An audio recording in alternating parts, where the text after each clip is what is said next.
جس چھاؤں سے عزت نفس زخمی ہو اس چھاؤں سے دھوپ بہتر ہے۔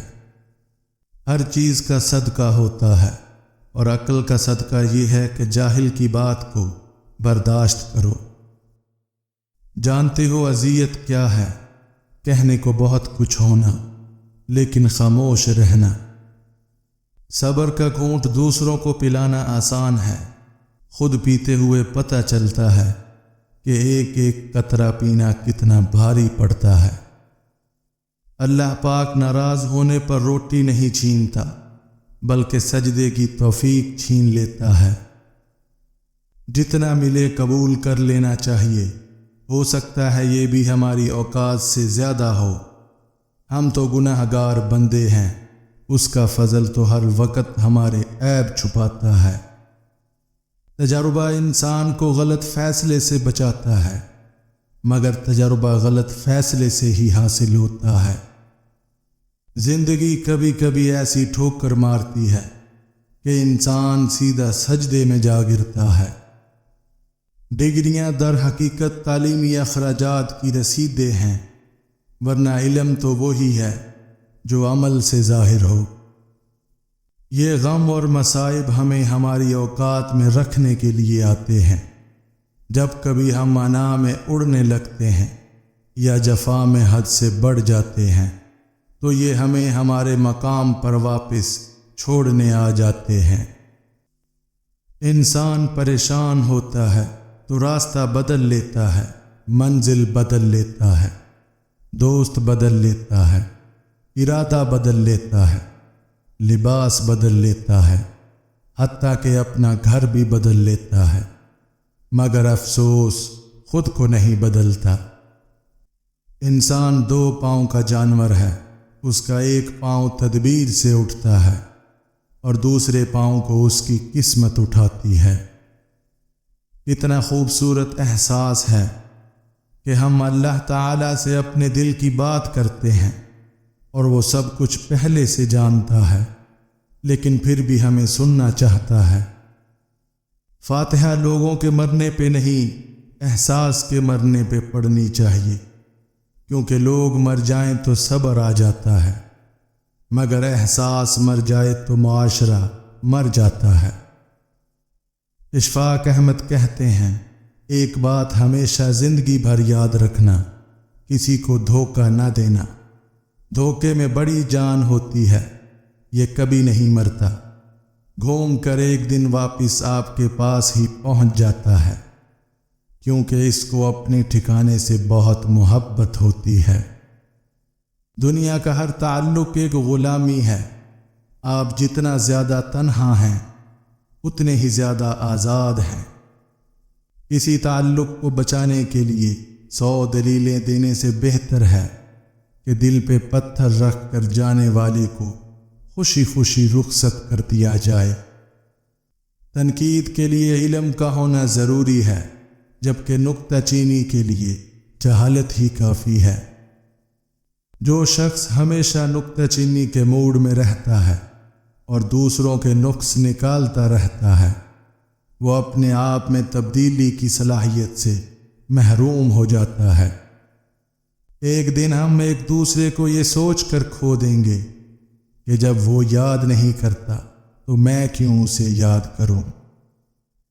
وہ دین کسی کو کیا نقصان پہنچائے گا جس میں راستے سے پتھر ہٹانے پر بھی ثواب ملتا ہو۔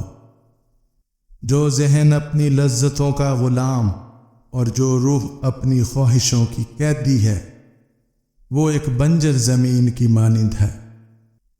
مجھے ان لوگوں کی پرواہ نہیں جو میرے دشمن ہیں، محتاط ان لوگوں سے رہتا ہوں جو میرے ساتھ ہوتے ہوئے ذہن میں بغض اور نفرت رکھتے ہیں۔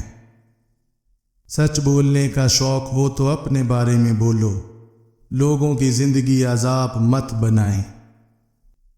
جسے نماز پڑھ کے بھی سکون نہیں ملتا، اسے چاہیے کہ سکون سے نماز پڑھا کرے۔ جب انسان اندر سے مر جائے تو وہ حد سے زیادہ خوش اخلاق ہو جاتا ہے۔ جب تک ہم خدا کی ذات سے رابطہ اور تعلق استوار نہیں کریں گے، زندگی کی سلوٹیں بھی دور نہیں ہوں گی۔ انسان پر ہر طرح کا بوجھ ہوتا ہے، ہمارے اوپر سب سے بڑا بوجھ تکبر کا ہوتا ہے، اور ہم یہ جانے بغیر کہ خدا کے نزدیک کون بڑا ہے اور کون گھٹیا، فیصلے خود ہی کرتے رہتے ہیں۔ میں جانتا ہوں کہ میں خوش تو ہوں، کیونکہ میرا رب کوئی بھی چیز بیکار نہیں بناتا۔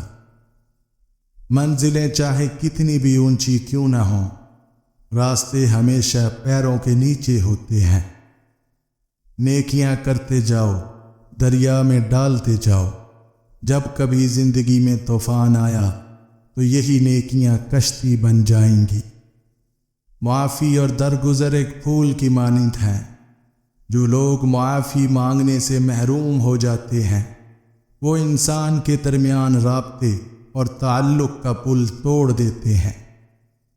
میں اپنے اندر بیٹھ کر کہیں دور سے اپنی ہی واپسی کا انتظار کرتا رہتا ہوں۔ جب کھونے کی نوبت آتی ہے تب پانے کی قیمت سمجھ آتی ہے۔ جس معاشرے میں سب چلتا ہے وہ معاشرہ مشکل سے ہی چلتا ہے۔ شاید وہ محبت کی کوئی اور قسم چاہتا تھا، میں نے اسے اپنا دل دیا تھا اور وہ جسم چاہتا تھا۔ جب تک ہمارے پاس جھولی نہیں ہوگی تب تک وہ نعمت جو اترنے والی ہے وہ نہیں اترے گی۔ رحمت ہمیشہ وہیں اترتی ہے جہاں جھولی ہو، اور جتنی بڑی جھولی ہوگی اتنی بڑی نعمت کا نزول ہوگا۔ میں نے ان پڑھ لوگوں کو بیوی کو اپنے گھر کی ملکہ بناتے دیکھا، اور میں نے اعلیٰ تعلیم یافتہ ڈگری ہولڈرز کو بیوی کو مارتے اور چھوڑتے دیکھا۔ تعلیم شعور نہیں دیتی، شعور تربیت سے ملتا ہے۔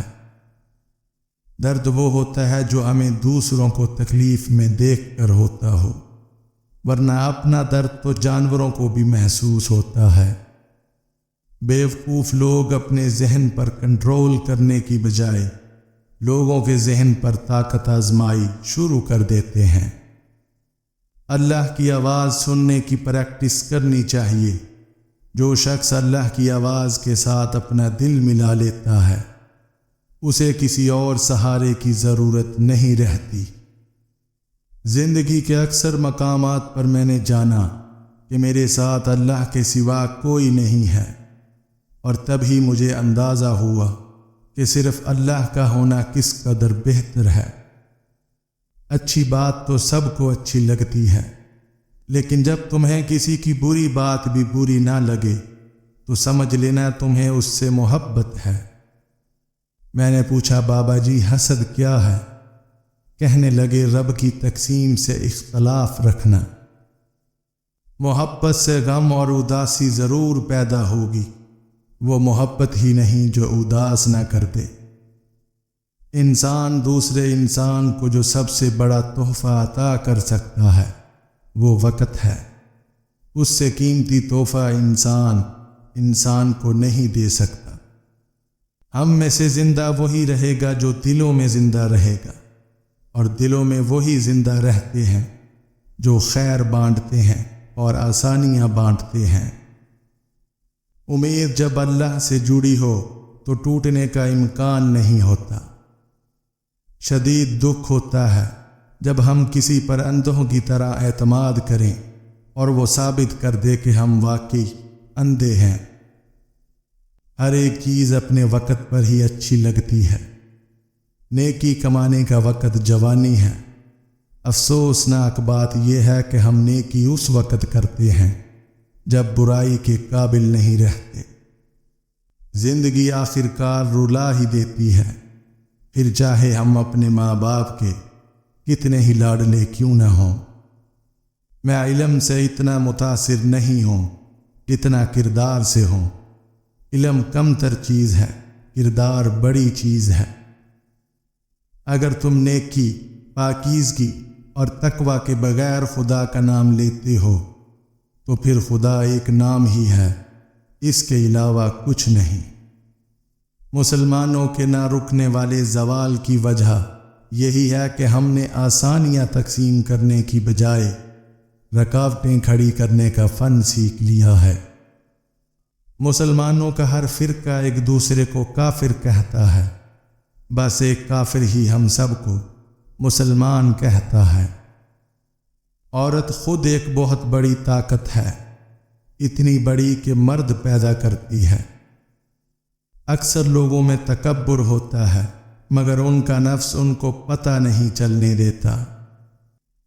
جب آنکھوں سے سجدے بہنے لگیں تو قبولیت کے سمندر میں ضرور ہلچل ہوتی ہے۔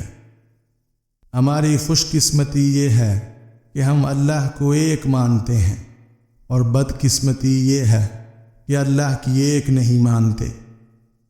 کوشش کریں مرنے سے پہلے اللہ کو پیارے ہو جائیں۔ بابا جی فرماتے ہیں توبہ کے 4 مقام ہیں۔ نمبر 1 نام سے توبہ، نمبر 2 جسم سے توبہ، نمبر 3 قلب سے توبہ، اور نمبر 4 روح سے توبہ۔ دوران گفتگو سب سے بڑی غلطی جو ہم کرتے ہیں وہ یہ ہوتی ہے کہ ہم سمجھنے کے لیے نہیں سنتے، بلکہ جواب دینے کے لیے سنتے ہیں۔